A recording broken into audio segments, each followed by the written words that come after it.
video kali ini kita akan membahas latihan soal e-commerce khususnya tentang menghitung infus. Siapa di sini yang masih suka bingung gimana sih menghitung infus? Nah, mari kita pelajari. Jangan lupa buat kalian siapkan buku catatannya. Untuk soal pertama, seorang perempuan berusia 25 tahun dirawat di ruang penyakit dalam dengan keluhan demam tinggi. Hasil pengkajian mukosa bibir kering, terdapat tiki, badan terasa lemas, gusi berdarah, hemoglobin dengan nilai 17,2 gram per dl, kemudian hematokrit 51%, trombosis 44.000, kemudian leukosit 3.800, urin 200 cc per 8 jam. Pasien mendapat terapi cairan infus Ringer Lactat atau RL 2.500 ml per hari dengan faktor tetesan 20 kali per menit. Jadi pertanyaannya, berapakah jumlah tetesan infus pada pasien tersebut? A. 14 tetes per menit, B. 21 tetes per menit, C. 28 tetes per menit, D. 35 tetes per menit, ataukah E. 42 tetes per menit? Jadi, untuk pembahasan soal kali ini, rumus yang digunakan untuk menghitung tetesan adalah jumlah cairan yang diberikan dikali dengan faktor tetes, di mana 20 tetes per menit, yaitu tergantung pada alat yang kita pakai, karena ada alat yang mikro dan makro. Kemudian dibagi 24 jam dikali 60 menit. Jadi, hasilnya adalah dengan satuan tetes atau menit. Jadi strateginya tentukan dulu untuk faktor tetesannya, yaitu menggunakan makro atau mikro. Kemudian dosis terapi cairan dan waktu yang dibutuhkan dalam pemberian cairan. Karena tetesan makro, maka bisa menggunakan teknis yang singkat, yaitu kebutuhan cairan dikonversi pada COV, yaitu 500 ml dikali 7. Kebutuhan cairan sesuai kasus tadi kan ada 2.500, di mana 2.500 dibagi 500 yaitu 5, bisa kita sebut 5 COV. Jadi untuk cara singkatnya, karena ini makro tinggal dikali 7. 5 dikali 7 sama dengan 35 tetes. Jadi jawabannya adalah D, 35 tetes. Next, seorang anak akan diberikan terapi antibiotik Zinasef atau Cefuroxim 1 gram dengan pelarut D5W 18 ml, habis dalam 1 jam. Faktor tetes infus yang digunakan adalah 60 tetes per mili atau mikrodrip. Berapakah kecepatan tetesan infus yang harus diberikan pada anak dalam 1 menit? A. 16 tetes per menit, B. 17 tetes per menit, C. 18 tetes per menit, D. 19 tetes per menit, ataukah D. E. 20 tetes per menit.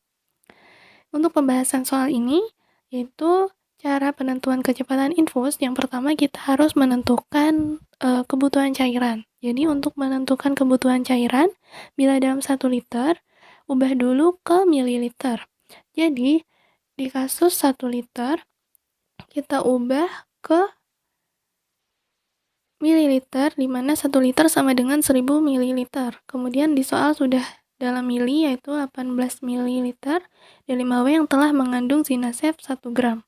Kemudian kita juga harus menentukan waktu. Jadi untuk waktu, bila dalam jam kita ubah dulu ke menit, di mana 1 jam terdapat 60 menit. Di soal dalam 1 jam berarti 1 kali 60 menit. Kemudian kita juga harus menentukan dari faktor tetesnya. Apakah menggunakan makrodip 10, 15, 20. Kemudian atau menggunakan mikrodip yang 60 tetes per menit. Dan juga baca pada kemasan produk berapa faktor tetesnya. Ingat, satuan faktor tetes adalah tetes dalam kurung GTT mili. Sesuai dengan pengertiannya, faktor tetes adalah banyaknya tetesan infus untuk menghasilkan 1 mili cairan infus. Di soal menggunakan produk mikrodip dengan faktor tetes 60.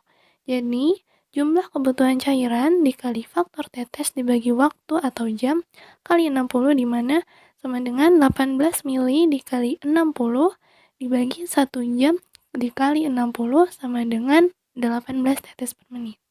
Jadi jawabannya adalah C. Next, Seorang perempuan 35 tahun dirawat di bangsal penyakit dalam dengan anemia. Hasil pengkajian, klien mengeluh pusing dan mual. Klien tampak lemah, pucat, denyut nadi teraba lemah dan cepat. Saat ini klien mendapatkan terapi cairan aminofluid 500 ml dalam 4 jam menggunakan infuset makro. Berapakah jumlah tetesan infus per menit yang diberikan pada pasien? A. 42 tetes per menit, B. 40 tetes per menit, C. 30 tetes per menit, D. 43 tetes per menit, ataukah E. 36 tetes per menit. Jadi untuk pembahasannya, rumus menghitung tetesan infus makro, di mana 1 mili sama dengan 20 tetes, jumlah tetesan infus per menit dengan makrodip, yaitu cara menghitungnya, jumlah kebutuhan cairan dalam satuan mili dikali faktor tetesan dibagi waktu atau jam kali 60 menit.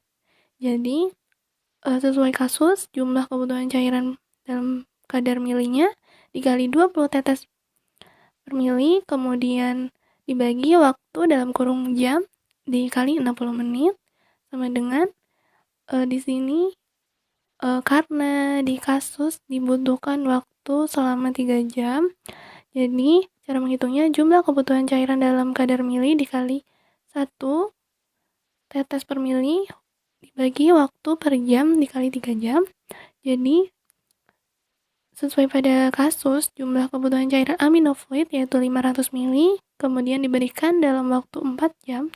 Faktor tetesannya adalah 20 tetes per mili, jadi jumlah tetes per menit sama dengan 500 mili dikali 1 dibagi 4 kali 3. Jadi didapatkan hasil 41,6 tetes per menit, dan jika kita bulatkan sama dengan 42 tetes per menit. Jadi jawabannya adalah 42 tetes per menit, yaitu A.